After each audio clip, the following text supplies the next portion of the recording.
Welcome to PWE Music. I'm Dr. Patrick Engler, and today we're going to be covering one of the tricky topics for beginners, and that is the pinky keys. So let's zoom in and check it out. All right, so getting started, we have our clarinet fully assembled, and if we look, we have 1, 2, 3, 4 pinky keys that we'll use with the right pinky, and 1, 2, 3, 4, these 4 with the left pinky. So the first one we're going to disregard is the one that is on the top joint. So if we take off the bottom joint, we can see this one's on the top joint. This is going to be for C sharp or D flat.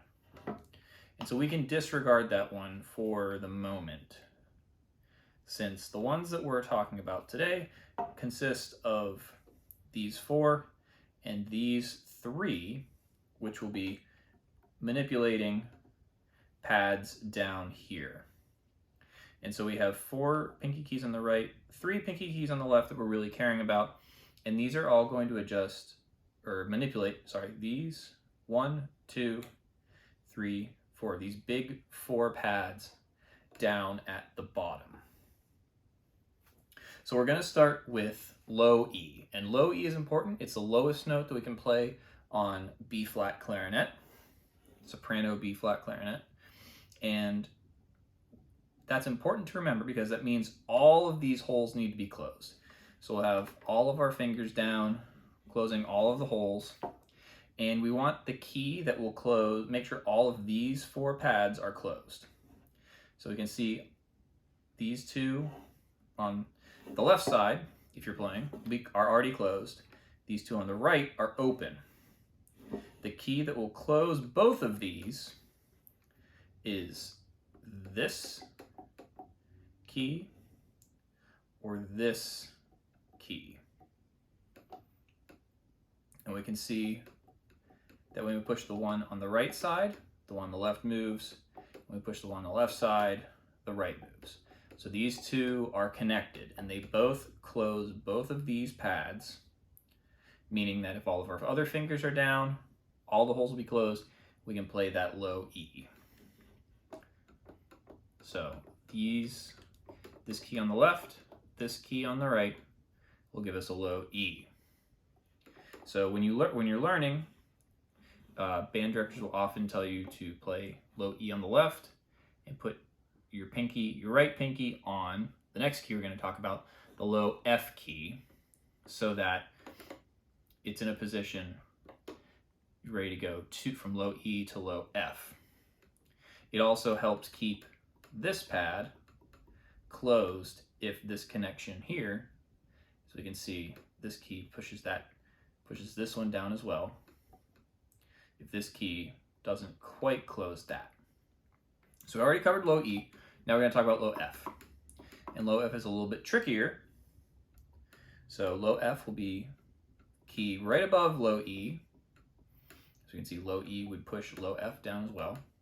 And it's going to be moving this pad specifically to make sure this is closed. So this one on the right here will make sure that low F is closed. On the left side, it's this one in the back that doesn't move if we put the right one down, but it will move if we put the left one down. So we can see the left will make the right move, but the right doesn't necessarily make the left move. So that's low F. The next one is low F sharp. So low F sharp will be the one next to low E on the right side, next to low E on the left side. And if we watch, when we put the low F key down, the low F pad will close, but this pad will open. So we compare low E, everything's closed. Low F, we're just closing this one, so this pad is open. With low F sharp, this pad closes, but this one opens. So we go from the whole instrument for low E, low F comes out here, low F sharp comes out here. And like low E, regardless of if we hit the right or the left, both keys will move. So we can see that those are linked. So like we said in the beginning, we're going to disregard C sharp, D flat on the left side. So we can use process of elimination if we get confused and need to remember. Low E moves together and it closes all the holes. Low F sharp moves together and that will open this one on the left. Low F doesn't move together unless we play on the left, and it closes that one. The last remaining pinky key is singular on the right side. There's no alternative on the left side. We'll get to that in a second. But it opens this pad back here, which none of the other keys care about. And this one is going to be low G sharp. So this one's a little bit unique. All of these will use a bass of low G, thumb, 1, 2, 3, 4, 5, 6. And low G sharp will open a pad from there, compared to others closing it and making it a little bit longer than low G. And that makes sense because G sharp's a little bit higher than G. So, cover that one more time. From low E, this key and this key. Low F will be either of these. Low F sharp, either of these. And low G sharp, just this one. And the reason that we have alternates for low E, F, and F sharp is that unlike other woodwind instruments, clarinet doesn't have rollers on the keys. So rollers would be little plastic tubes that are built into the key so that you could roll and slide on the same side. For clarinet, our rule is we want to alternate left and right when we're playing these lower notes that use these pinky keys. So just a moment ago, we talked about how low G sharp only has the right side, but this is a feature that's becoming more and more common, and you may encounter this. But some clarinets, and this is my E flat clarinet, a little bit smaller than the B flat, some clarinets feature an extra key on the left side to match up with the G sharp on the right side. And I personally don't use this key all that often.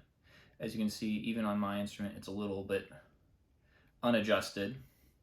But some clarinet models do feature this just for some of those kind of exception times where you might not be able to alternate left and right with a G sharp, and you may need to slide in some way or do some other uncomfortable fingering pattern. Some clarinet models will feature this left hand G sharp, but generally for beginner instruments, you're going to have just the G sharp on the right. That covers it for our overview of the pinky keys. As always, if you have any questions, be sure to leave them in the comments and I'll get to them as soon as I can. Be sure to like and subscribe if this helps you out. Do all the social media things. Check out the Patreon, and we'll catch you in the next video.